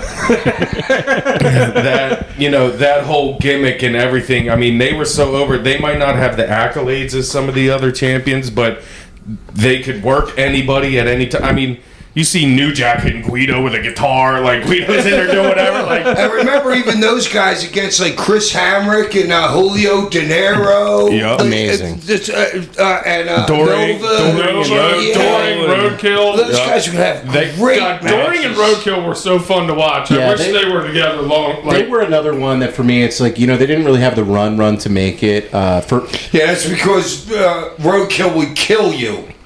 Oh my God, he was stiff. well, Was he? before that, it was like Doring and Chetty. Yeah. Oh, dude, Roadkill was so stiff, dude. I was like 6, 7 years old. I'd be in the ring and he'd be booting me out the No, fucking yeah, thing. you know that kick in the back he would do to you? Oh my God, he almost knocked me out with that thing. Dude, he did it to me. I was like 6. I'm like, yo, dude. I'm like, fuck, dude. I'm not fucking working. I'm not working with him anymore. Paul, keep me away from him. he just grips the beard and looks at it. Yeah, chicken. so for me, Which the was great. I know he's as big, but Roadkill could work Yes. also. Yes. But he was just, he was never asked to do so much, you know what I'm saying? And then when you got that gut of his that's like a beer keg when you underneath your Amish kilt. It's more or less a blouse. Yeah, blouse. Amish blouse. the team that was closest for me to make it over the Gangstas was the Pitbulls. So I was really close to putting the Pitbulls on there. So the gangsters, They're my boys, So man. you did yours in order. Gangsters would be 4 for you, Yeah, like Eliminators 3, and then Dudley's P, Public Enemy. Dudley's 1, P, 1A, 2. 1B. Yeah, and whatever. the Pitbulls to me were like, again, an act that worked in ECW, and you know, if they had a chance to go to the big leagues, Paul didn't like him. he didn't like the Pitbulls. No, they would have been much better in WWE. They would have been used properly there, but Paul didn't like them. Like a Demolition or the Road Warriors kind of type Exactly. of team, yeah. Because that's what like they were modeled after to me, and like the no selling, the power bombs, the tables, and they were involved in my favorite ECW match ever, which is Pitbull's 2 out of 3 double dog collar match with them, Stevie, Richards, and Raven. That's my Yeah, well, favorite. you're an idiot. That's the best ECW match ever. That'd be the best ECW Watch match it. ever. It's the best one of all Big time. Him Sabu. That's better than that. Yep, in my book, yeah, in my personal record book, absolutely. The other one close to me, I don't know if you guys considered them at all. Impact players, Lance Storm, They were Justin close. Credible. Just weren't together long enough. Yeah, I feel like Which they had, I thought they probably should have been put together earlier. They were 2-time champs as well, which I went over. And another team, which goes to your point, Ollie, that they weren't together long enough, which I totally forgot about, but Candido and Lance Storm, Yeah. they had like a 310-day title run. Now, it was only one time, but I think they had like a 310-day title run, which I completely forgot about back there. But that's probably why Wait, Lance there's Storm the was common denominator, Lance Storm. amazing. I mean, let me read a book in the library. Well, yeah. You know what I'm saying? Where's your entrance? Your entrance is Chris Candido doing the Flair shuffle in the middle of the ring. You know what I mean? And then Justin Lance- just getting heat when he's with Justin. right, and Lance Storm standing there like molasses in the corner. I mean, unbelievable worker. You know what I mean? But the personality, the connection, not there. Yeah. If you want to talk about what makes it, What makes is it connection? Is it work ethic? Is it what else? Yeah, I don't know. The one thing I do want to add to with this tag team discussion from ECW is a lot of the work in ECW and the matches were different than the normal style structure of matches that you were used to seeing.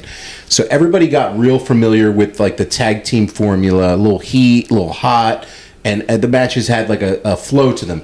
ECW matches, throw out the book. You didn't know what you were going to get. Well, there was no, 5 count, get out of the ring, get your Right. partner out of the ring. They were all pretty much tornado tags. Yeah, so it's You like know- a different style of working. It's like it's completely different, and I think it helped get these acts a different vibe, and it was just a really awesome part of ECW always. Well, refs in the ECW were there strictly for a 3 count.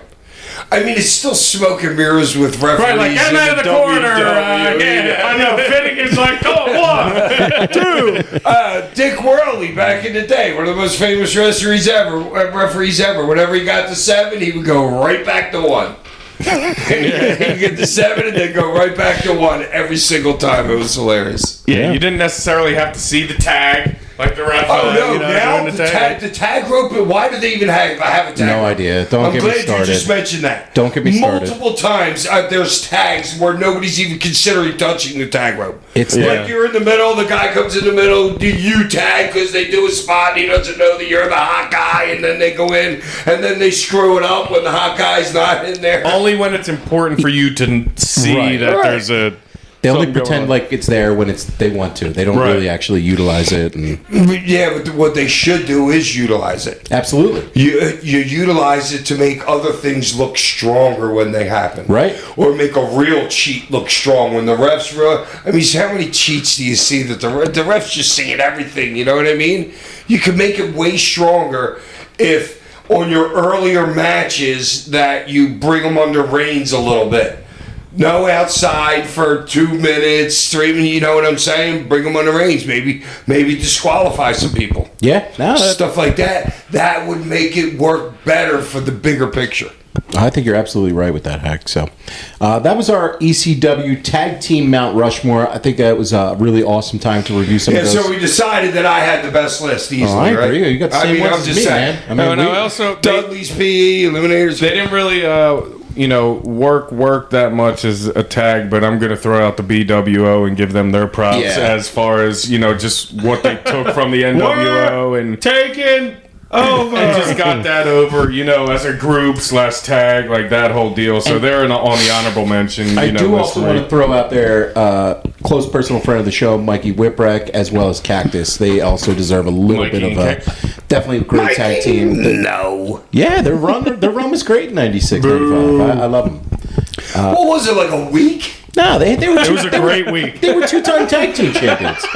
They were. Wait, Mikey and Tara. Well, did they get it from like Cactus and Shane? No, it was or something? Mikey and Cactus. They held the belts for 100 days combined in 2 reigns from 1994 and then again in 96. So they had 2 reigns. with Those the tag team promos titles. were great too. And with Cactus a and tag Mikey. team that we haven't even mentioned, Hack and Too Cold Scorpio. Yeah. Not enough. I didn't even consider it. No, I forgot. I mean, in my list, it wasn't even in my head. Yeah, no. It was what, one time? You guys were what, one-time tag champs? And we had all the belts. But that's when the company only had 4 belts. Now the company has 14 belts. But back then, there was tags and heavyweight and intercontinental or whatever. Yeah, you beat Public Enemy, and then you dropped him to Cactus and Mikey, actually. So, little Mushroom interesting. Burger. Yeah. Didn't even know he dropped. Didn't know Cactus thought and I Mikey still were a had tag team, let alone he dropped the titles to Cactus and Mikey. Mushroom Burger. Hey, Mushroom it's a Burger. door I can't open right now. Yeah, well, it's all right. That was our Mount Rushmore. We definitely want to hear from you guys out there. So hit us up on Twitter, hit us up on Instagram. If you think we missed somebody, or if you think we got something wrong, if you liked our choices, definitely let us know what you think about it, because we've been getting a ton of great feedback from you fans out there. Do have a couple of announcements I want to hit to before we get to the listener Yeah, questions. June 8th, you're beat. Yeah, June 8th. Listen, some things fell apart for that June 8th event that we were hyping last week. We'll let you know if we do have an event coming up in the future. We do have a couple things that we're working on, but that June 8th event that we spoke of last week is not happening anymore as far as we know. So, unfortunately, that's not in the plans at the To moment. no fault of our own. To no Oh, fault and it's of not ours. us. It's the whole thing's not happening, just so people know. Yeah, it's Right. not us. It's got the whole nothing- thing's gone. It's got nothing to do with us, and just we were going to be a part of that, and just things fell apart there. But the good news is, And I wept a tear or two when I heard it was canceled. Yeah, so did I. wanted to So be in did I. Philly so Obviously. bad. yeah, well, you know what? We're going to be around soon because we got this merch coming, and merch. Merch. No,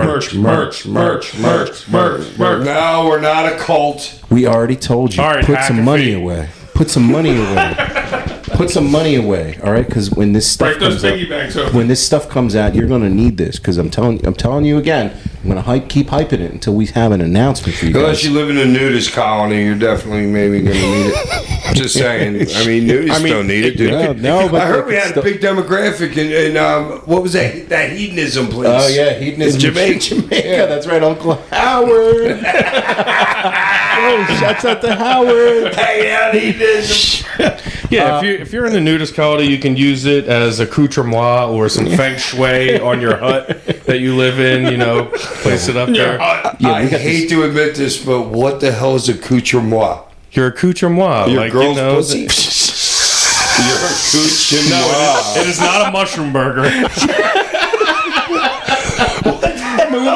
do I not know what accoutrement is? Moving on. Get some Do you facts know? and come back and see Hold me. on, what is accoutrement, Tosh?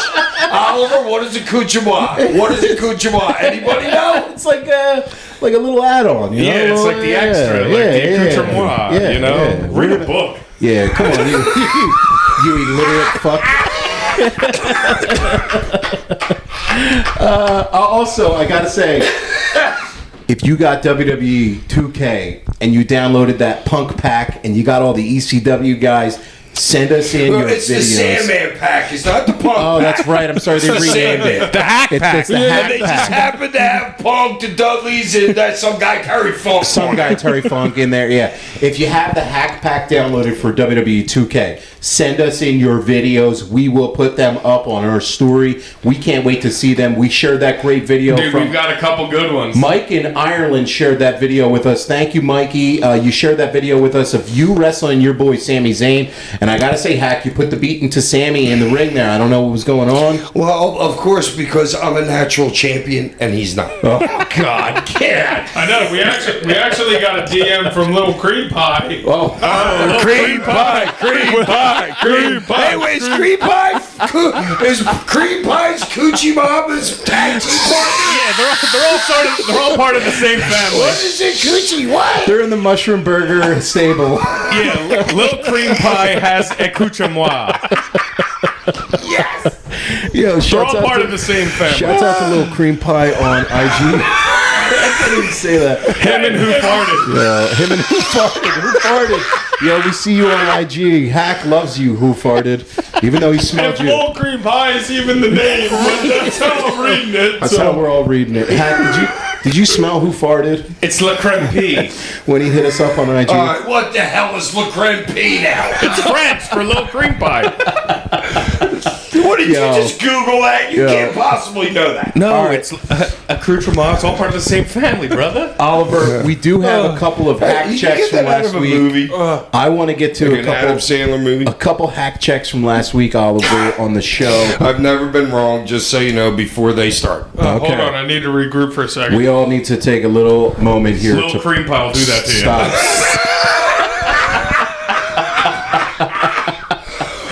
What was the hack check now? We sent you a hack check. You were researching last week about Tommy Rich first, about whether or not he was a heel ever. I remember you were talking about earlier. No, that was Ty that was talking about that No, one. that was me. Oh, that was you, Hack. Yeah, you were bringing it up last week. Was Tommy Rich ever a heel? And I think the hack check says... I said, mate, all right, You just said he so never- You know. He You said told me he- that he thinks that when he went to ECW with the FBI, it was the first time he had ever been healed. It was not. He was actually a heel in WCW in the York Foundation, I Yes, the think? York Foundation, known as Thomas Rich. Oh, there you go. MD.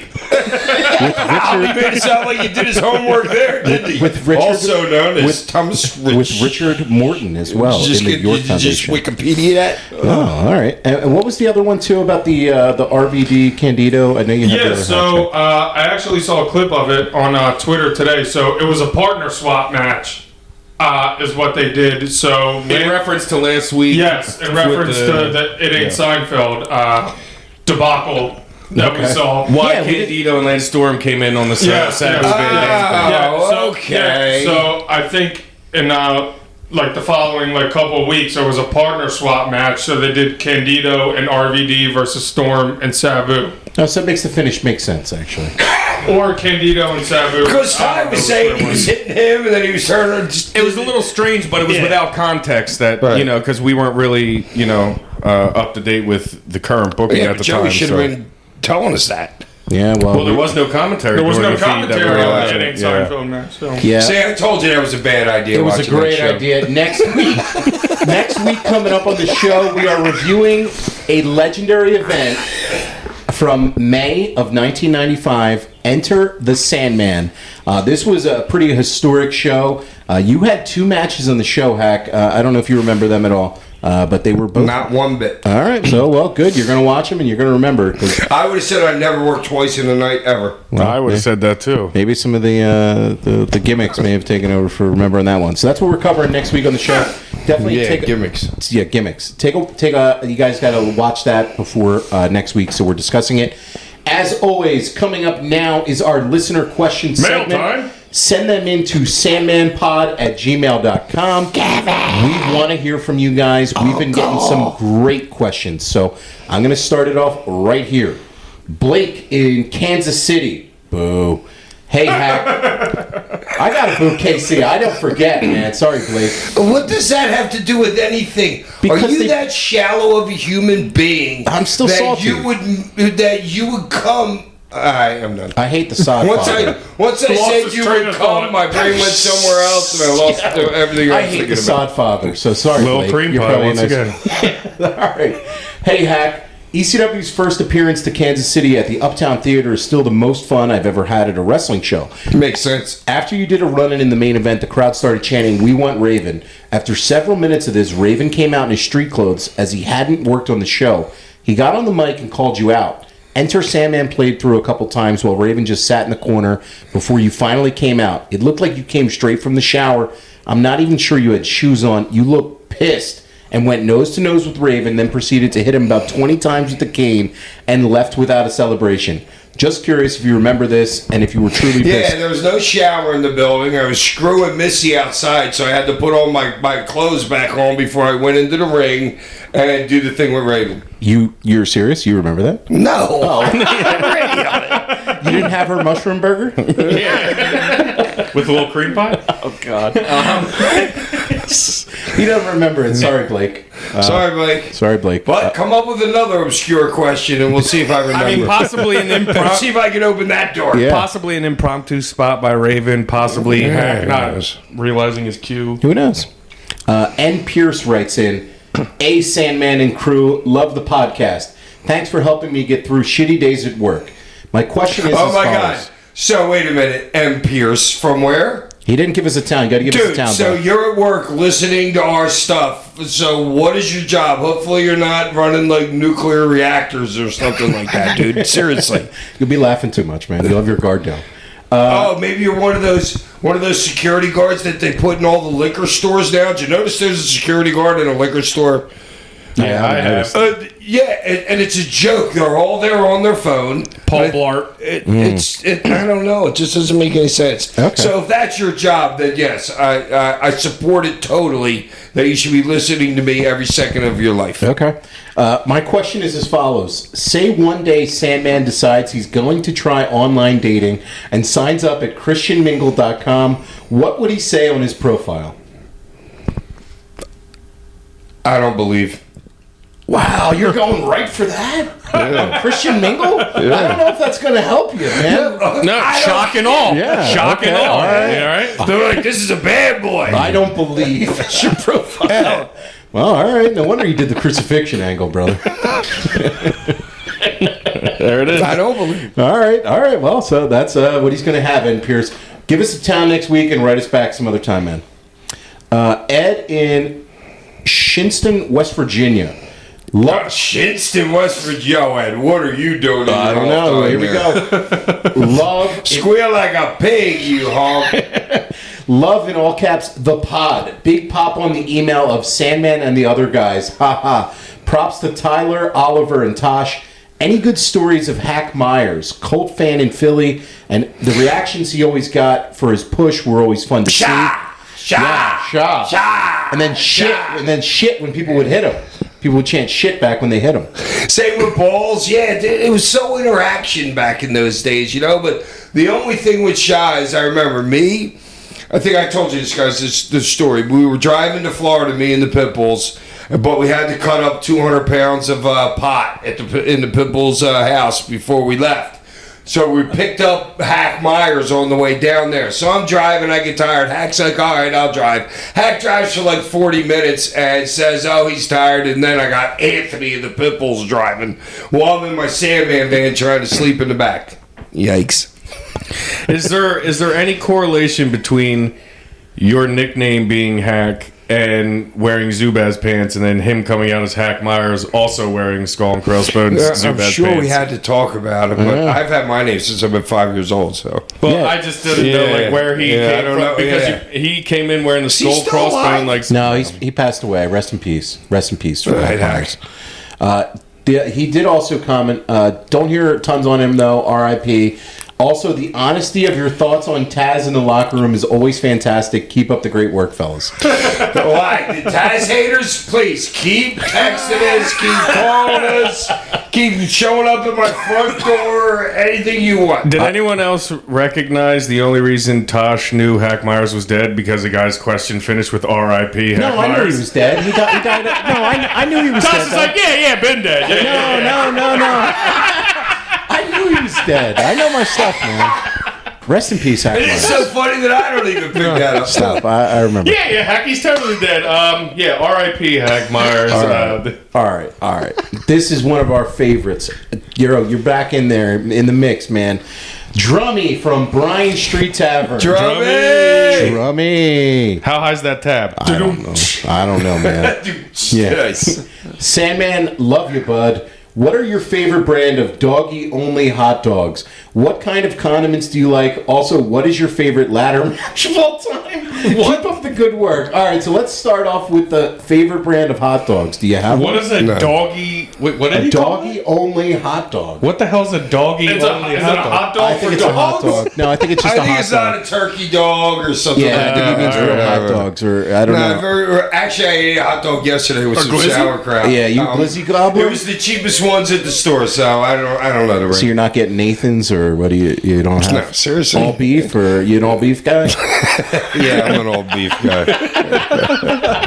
Yo, we don't have video yet, but for video people, Mushroom burger. he just grabbed the Chippendales package to say that. So. Yeah. Hack, speaking of that, have you Nathan's hot dogs or anything famous? Like, are they actually that good? Have you ever had one? Like, is there any distinction? I've been to Coney Island, but I don't eat hot dogs. Yeah, Right, I mean, right. probably. I know, but it's almost like a bucket list type thing. Like when you're there, Joey Chestnuts is the greatest thing about Coney Island to me. Okay. Right. And what is your favorite ladder match of all time?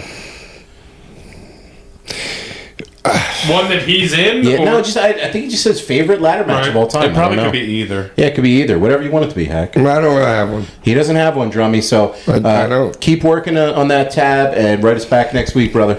And tell us how much your tab is. Yeah, seriously. Yeah, I wonder if he gets some free beers. Maybe we'll pay it. We'll do a GoFund. GoFund Drummy in the tavern. All right, man. Keep drinking, brother. Ryan from Massillon, Ohio. Hey, Sandman, BWT. Massillon, Ohio. Yeah? BWT Ty You and got Oliver. good mushrooms out there? Just let us know next time. Sure. And have you ever been cow tipping? Okay. Hack, if you had a biopic movie about you, who would you want to play you in the movie? Me.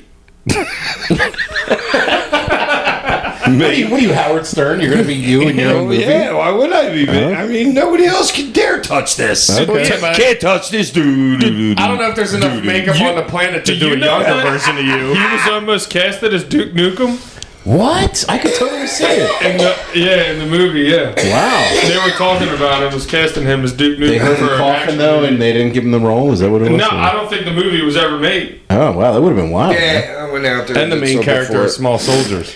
But no, I got somebody. Who's the guy? Mr. Black in Mr. Black in this March. What did I just miss here? He said the character is shoulders. The what? The Gargonauts. Oh God! He also sent us a couple pictures, which I'm going to have to throw up on Instagram of you and him. And he said also, I think Paul Giamatti would have been a perfect Paul Heyman in that role. Yeah, I could see Oh, that. wait, the GM? yeah, Paul from Giamatti? Paul Yeah, Giamatti, yeah. the actor. Yeah, that would have I been. thought there was a GM Giamatti. There was. That's Major League Baseball from like the '80s, man. He was the commissioner. Okay, at least I had the name, last name. But what's his name? Paul? Yeah, I think it was his dad actually. So that's small world. See? Yeah, you're right, Paul. That's just totally dead cool. giveaway. The chambers that It's like, open in let's your move brain. on, Hank. The chambers that open in your brain, man. He just said, thanks again for being so cool to me. Love the podcast.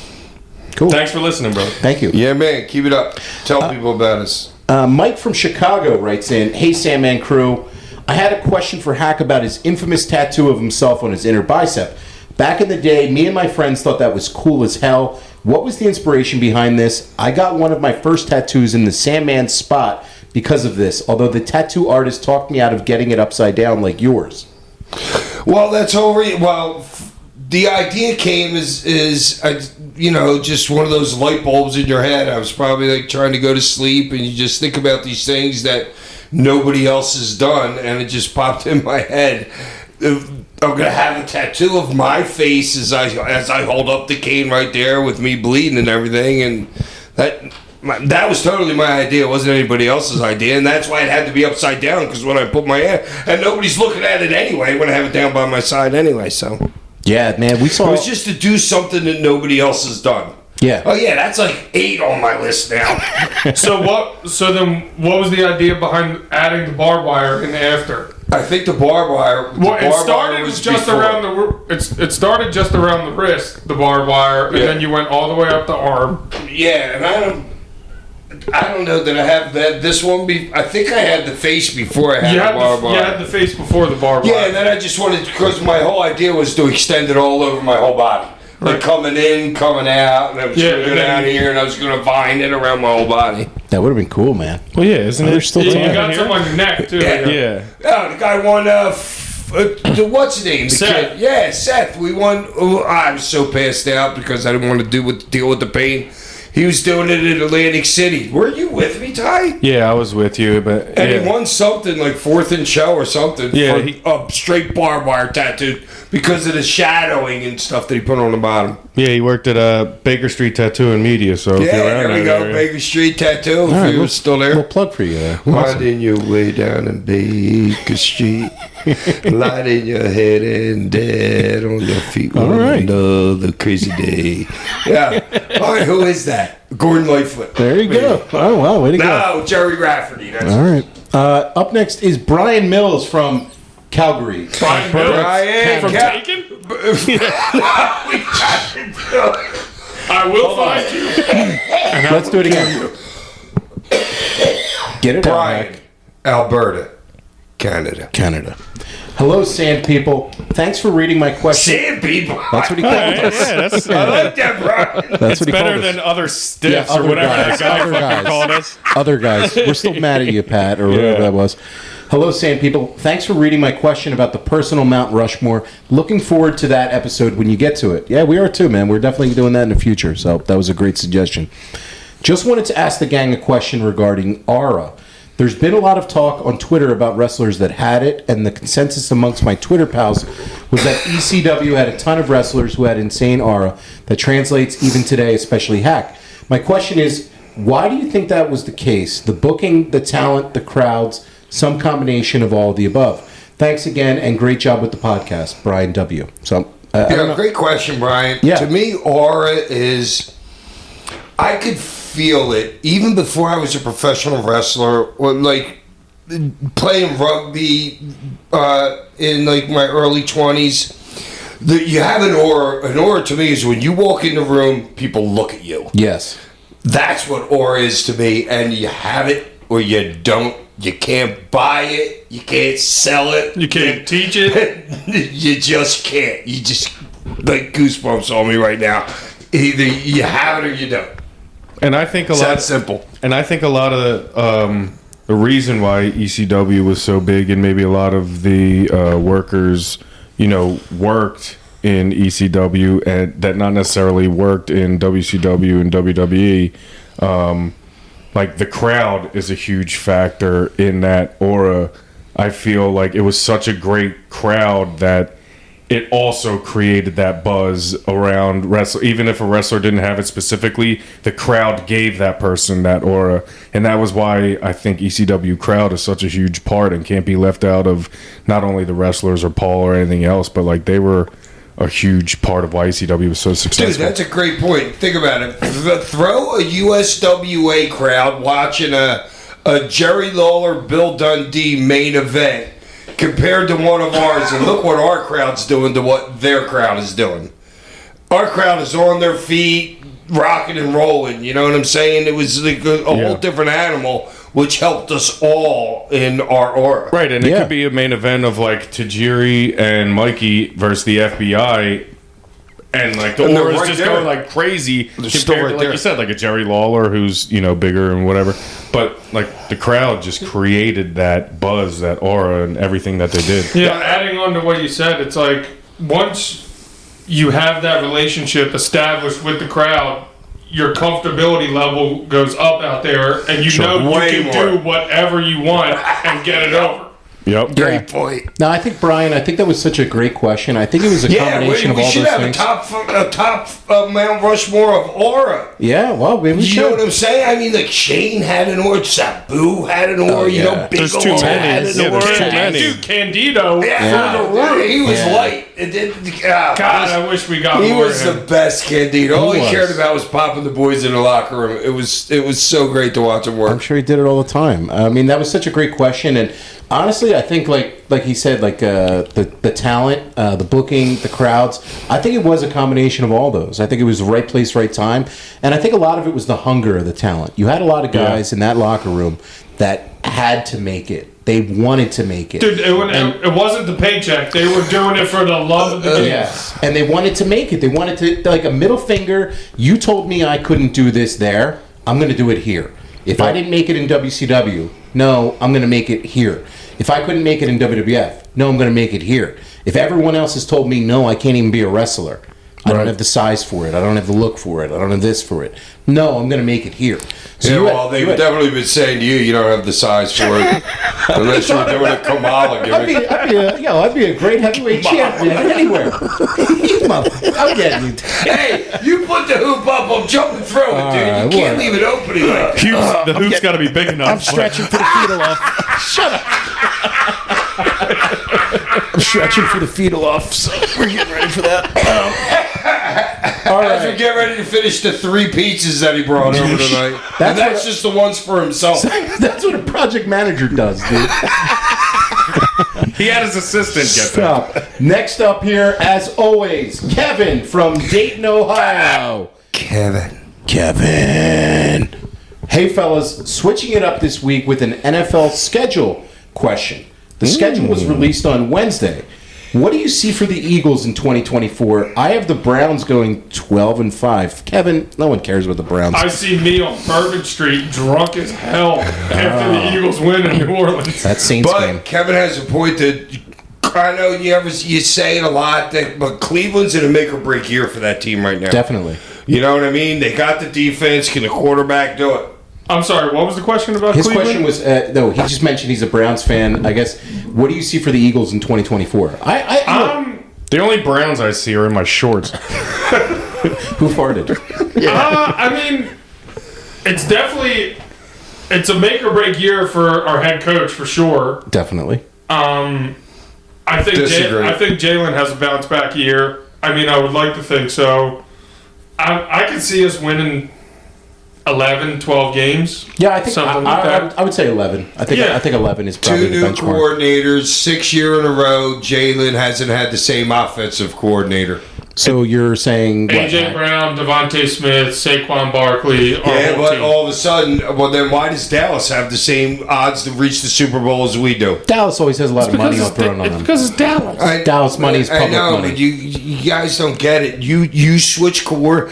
Granted, I love Fangio because he's not going anywhere, so I think that guy could be here for the next decade until he wants to die because he's got family around here and stuff like that. You know? Our offensive coordinator's been a great offensive coordinator for the Dallas Cowboys. Hasn't got a head coaching job anywhere. I think you are correct, Hack. The new coordinator thing, to a certain extent, they 6 are straight years.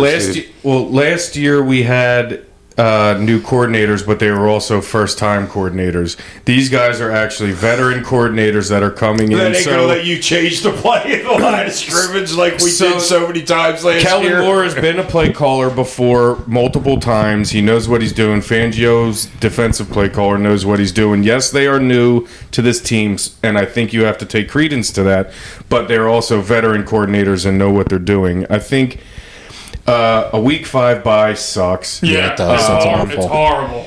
And Yeah, but after 12, 13, 14, 15, 16, 17, we don't got to get on a plane at all. So No, that's that nice. makes up for it for the So we week have- 5 bye to me. Yeah, the only shitty part is we have only 4 home games before week 13. I think is the correct number. So Which is great. So, but it's Backloaded in the cold. also new coordinators, a lot of road games, a little bit of turnover Yeah, defensively. So I can see them possibly struggling out of the gate a little bit with the road games and everything like that. The only positive I will say about a week 5 bye is it gives the new coordinators and the team to assess the first 4 games, take a breather, and say what worked, what didn't, what can we change. You know, they can take Like a breather last year for a where we second. didn't have an answer for anything. Yeah, you always have to. And at least those stretch of home games, I don't think we go past the Midwest region. Yeah, so And that's You don't get on a plane after week 12, I think Yeah, it that's is. what Hatch just said. Yeah. I think one of the things the NFL schedule is you almost have to look at it as like 3 different seasons. Yeah. You got It is. You got the first That's how they couple, break it down. You got the second, and Bill then the Belichick. season really starts at Thanksgiving. The real season starts at Absolutely. Thanksgiving. It doesn't start till game 10. Right.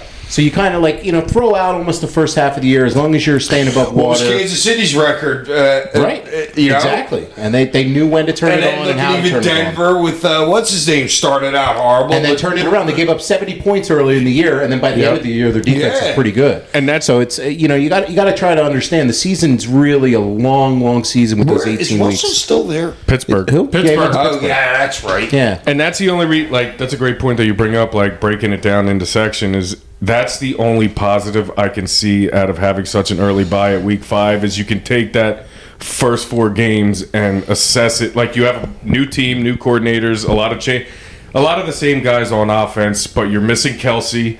You're missing some other guys. You take those 4 games and I want to say too. I want to make sure everybody out there knows.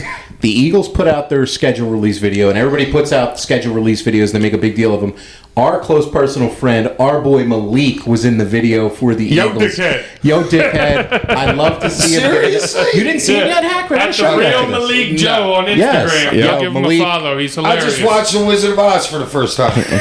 Malik is on the official video Is from the Jamie Eagles. on it? Yeah, Jamie's in yeah. there, too. Alright, so So it's two of our friends. Yes. We'll Yeah. show you. We'll All show right, you. two friends of the show. Yeah, two Eagles, friends of the Eagles show. put out a schedule hype video. We have our one close friend at the real Malik Joe on Instagram and at the Philly Sports Guy also on Instagram. You check them out, give them a follow. Big, huge Philly sports fan and wrestling fans, personal friends of ours.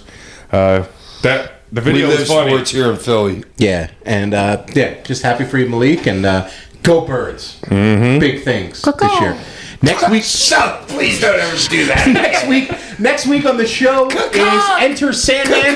But before we do, as always, the cane of the week and the toast of the week. Hack, Dude, I only got one. what is Because it? the cane of the week would be all 3 of you for screwing with me about my mushroom burger.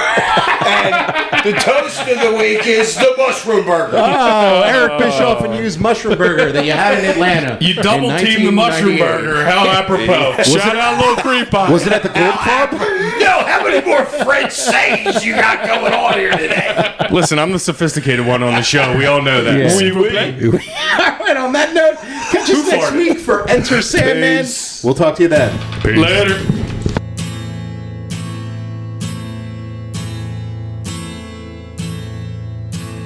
Ain't it foggy outside?